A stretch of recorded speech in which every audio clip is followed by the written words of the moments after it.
Hey, I just wanted to check in this morning. I hope everybody is doing okay. Often in the mornings when I take my children to school, when I am fortunate enough to be able to do that, which I am now at this current season in my life. And so I typically use the morning car rides as an opportunity to lace my children. Growing up, we had after school specials and Reading Rainbow and things like that. So in those pure moment opportunities to speak on real life situations, I take advantage of them. So today I was talking to my daughter about beauty. And the reason is because she is 16 years old. She is becoming more into her looks and just want to be cute in addition to being smart, and I don't have a problem with that. I do, however, have reservations and concerns when we overemphasize beauty. So I find myself getting frustrated sometimes with I don't know if it's people or things or situations when we start to misplace attention on the low level things. And so how much more get frustrated in my own sphere of influence, meaning in my household. So this morning we were talking and she was just kind of going on and on about these little lashes that she just got. Now, mind you, she has been worrying me about these lashes. I shouldn't say worrying. She's been talking about them. And I say worrying because I'm not really into the lashes or, on the regular, on the everyday. And I don't want to get into all that about, my beauty standards. I'll talk about that in a second because I also don't want to be spewing my regularity and, onto the, the Instagram life, So anyway, I was telling her, honey,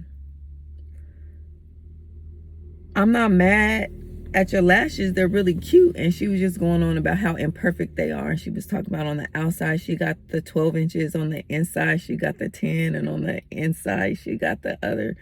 And so that they're symmetric. And she's very detail oriented. She's very much, she does everything in excellence, as I've kind of tried to train my children.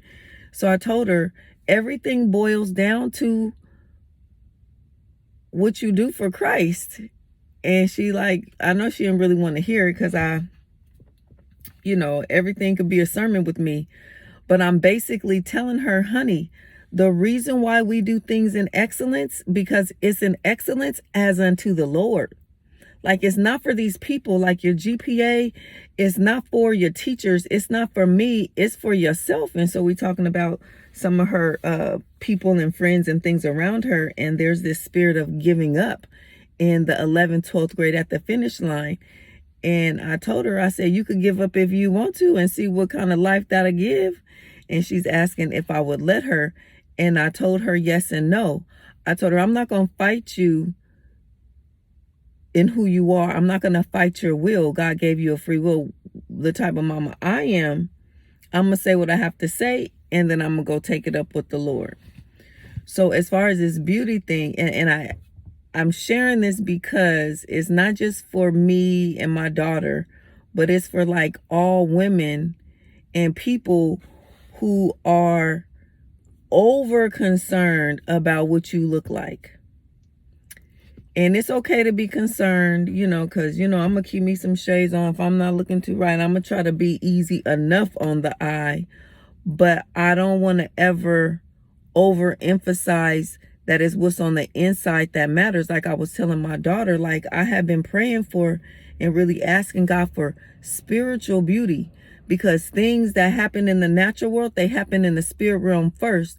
And so just how my daughter is going through some artist development as a singer and an entertainer, I said, just like you're in the incubator right now before you just debut, there is a waiting season. And so what you want to be able to possess is beauty for the things that cannot be taken or easily modified, or quite frankly, easily seen to the naked eye, because God hides things that are precious so that they may be found. And so, going back to her lashes and the beauty, if you're not using your time, your talents, your resources, your beauty, the things that God has blessed you with, if you're not using them for the kingdom of God, to make the environment around you better, to improve yourself, the people around you, the environment around you, the energy around you, God's not going to bless that. So if you're wondering why you like so cute and so empty, go inward. And if this is not an attack, I just really want to say it's not an attack. It's really just an opportunity to just like evaluate, like, what is the intention? This is what I was telling my daughter. Everything starts with an intention.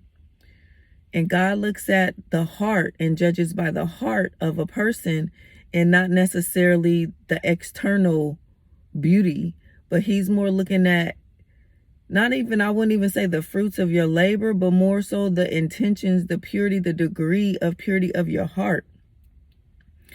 So it's like, Lord, help me to be beautiful,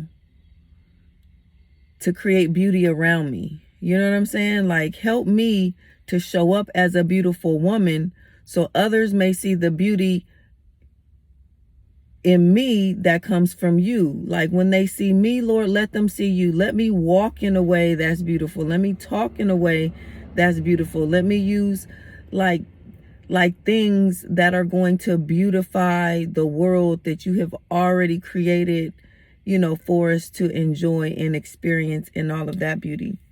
Because otherwise beauty is vain. Them titties gonna sag, that ass gonna drop. And self-care is important. And you could stay in the gym, to work against gravity. But it's like, what are you doing for your soul? What are you doing for your energetic, reverberation and the impact on the environment around you? So that's what I was sharing with my daughter this morning. And I just wanted to share that with you all as well. Let that beauty be for a good purpose,